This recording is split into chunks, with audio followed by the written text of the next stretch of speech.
Alright, today we're going to create a grad card from our recent photoDUDS release, Whimsy. So, the first thing I'm going to do is I'm actually going to go in and open my photoDUDS folder. Now, the first thing you want to do when you get a photoDUDS DVD is copy it to your hard drive. And you can see I've copied mine all to a folder so I'll know where everything is. So we're going to go into Whimsy and open up the templates folder. Because today we're going to work with a template. Now, as you can see right in here, there's a template font README file, and if you open that up, it will tell you where you can get all the fonts for free that are used in the templates on this DVD.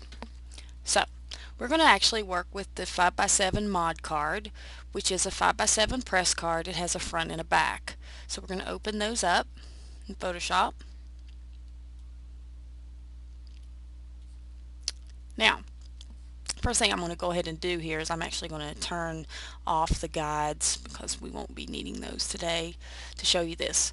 Now, one thing I want to talk about is sometimes when you open up the templates, the folders are not expanded. Sometimes they are. It just depends on the last version that we saved it in. So if you need to expand those folders to see where the photos are so you can drop your photos into the photo layers, then you'll need to expand these folders right here with the triangle.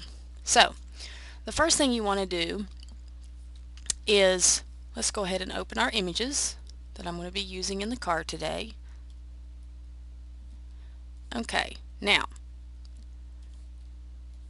first thing you want to do when you're going to start populating the template is, I like to go in and I actually like to click on the photo 1 layer. So we're going to drag my image into photo 1. If you click on that layer before you drag the image in, then when you drag the image in, it will appear in the layers palette just above photo 1. This makes it much easier to clip the image into the clipping mask. So I'm going to go ahead and close our photo. Now, there's two ways to clip a photo into a clipping mask. The first way is to actually hold down the Alt key if you're on a PC, Option key if you're on a Mac, hold it down, and as you can see, as you move your cursor over, you get over the lines, two circles and a triangle appear. Now when you click on that, you can see it actually clips it into the photo 1 mask. So you can see it moves around in there freely. Now you release it the same way. It's actually, again, Alt if you're on a PC, Option on a Mac, hold down and click between the layers. Now you can see I release it from the clipping mask. The other way to create a clipping mask is actually to go up into Layer and then select Create Clipping Mask, and it will clip into the photo 1 layer. So now I'm actually going to enlarge this image to make it fit just perfectly into my template. So I'm actually going to go into Free Transform. Now, the one thing is when you transform, you want to make sure that you hold down the Shift key so that your image will stay to its correct aspect ratio. If you don't do that and you just start transforming it, you can see you can really distort and stretch the image. So again, you want to hold down the Shift key when you're transforming that image so it keeps the proper aspect ratio. So here we are, we're going to move it around. I'm going to tilt it in there a little bit, make it fit real nice in there.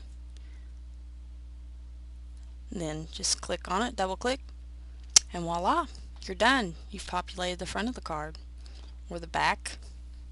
Now, we'll grab the other two images. I like this card because I think to me the front or the back look, you could use it either way. So open these two images. Now again, I'm going to actually start here with photo 2. So I'm actually going to go into the layers palette and click on photo 2. Drag my image in. Now as you can see, it's above the photo 2 layer.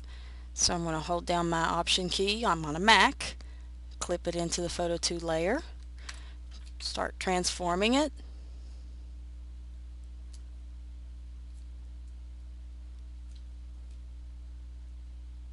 So it looks just right. Do the same thing with the other layer. Now I want to go in, again, click on the photo 1 layer before I drag my image in, then it'll appear in the palette just above the photo 1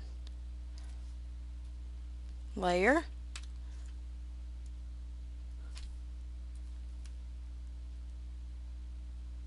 For you, those of you who are watching, I was using a keyboard command to hit my transform. So again, you can go up here into Edit, Free Transform, hold down the Shift key as you're making that image a little bit smaller and fit it in there, and voila. Now all you'll have to do is save these files and send them to your lab to print. Thanks for watching.